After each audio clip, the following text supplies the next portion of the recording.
Well,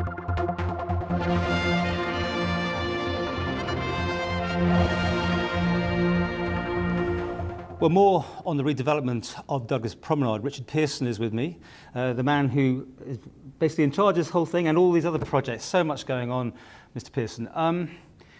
This is a much smaller area than I think a lot of people were anticipating as phase one. Why are you doing the area you are doing? And we can play in some of your PowerPoint stuff while we're talking about this, because you've got some great graphics showing the areas and what you're doing. But why have you decided on this area, first of all? Well, we were keen to make a start. And in truth, the future phases involve a final decision on what to do with the horse trams, and also involve us planning a rail road scheme, because inevitably the tracks will have to be relayed as part of that project. Even if they were left where they were, they'd have to be relayed in that location. The plan at the moment is to put them on the seaward side next to the gardens, single track with passing places. That project is in planning stage still, and we are developing the detailed designs for that. The designs are very much following what the public have told us they would like to see when we did our blank page type consultation in 2010-11. So it's not my ideas or Minister Cretney's ideas or anybody else's ideas. It's really reflecting what the public said they would like us to do, but obviously following highway principles and best practice in terms of design. Okay, well let's deal with the horse trams now then. They run down the middle, and you're going to do all the work over these 5 years on the promenade, but you're going to have to leave at that stage the horse trams where they are and work around that. And then, after the 5 years and every bit is done elsewhere, at that stage you'll have to move them. Is that what you're saying? Well, no, not quite. You haven't quite. We will obviously have to plan in detail the phases by which those future works will be undertaken. Sorry, but you can't move them in sections, can you? You can't have the horse trams on the side in phases, can you? If you stop and think it through, and I don't mean to be at all facetious, I can assure you. That's all right. I want you to explain to me. We can't move the whole tracks overnight, so obviously it won't be a question of going to bed one night and they're in one position and waking up the next morning. You've got the winter when they're not running. Yes, that's true. We have got the winter, and I'm sure we'll make good use of that period of downtime. But inevitably, the tracks will have to be moved in sections and in phases. Obviously, though, the detail of that is not currently fully planned, but we have realised that we'll have to do it in phases, and it may be that there are sections, shorter sections of running horse tram available at different times. Because you won't have the horse trams cutting across the road, going from the middle to the side. That is a possibility. Wherever we've got a safe point in the road, so that might be at a traffic signal junction or something like that, where we could safely veer them across, then that is a possibility. But it is likely that the trams will be curtailed at various points in the construction programme as we start to plan through the work.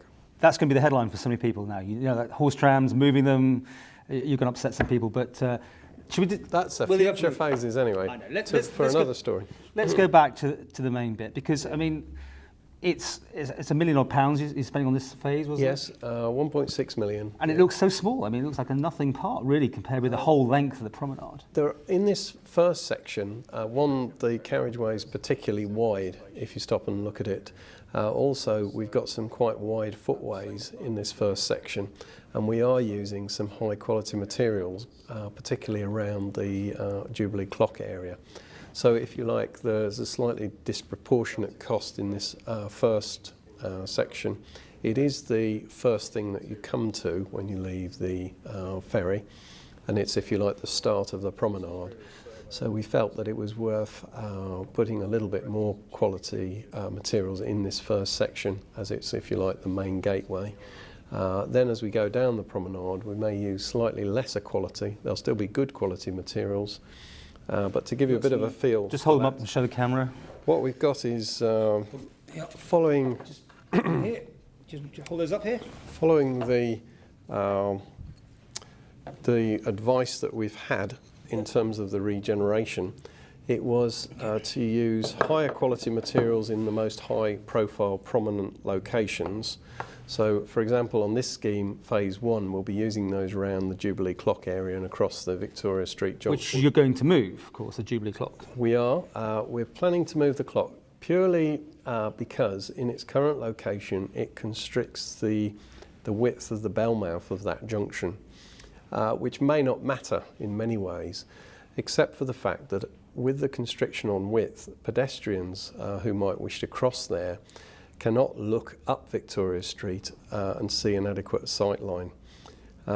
So therefore, if we widen the junction out, we can have crossing points for pedestrians. At the moment, you may recall that there's all barriers around there. Yeah, it's a really weird So it's a very sort of unusual layout. Yeah. It has what we might call very poor pedestrian permeability. So in other words, pedestrians can't actually walk where they might want to walk. So we're going to take all those barriers out, widen out the junction, create safe crossing points for pedestrians. Moving the clock, obviously we'd rather not do that, but we have to achieve that benefit.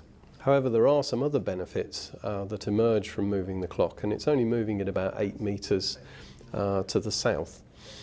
So it will still be in that general area. The new position will be on the centre line of Victoria Street, so it means that as you look down Victoria Street, if you're further up the street, you'll look down and see the clock. From the promenade, the clock will look pretty much as it does now.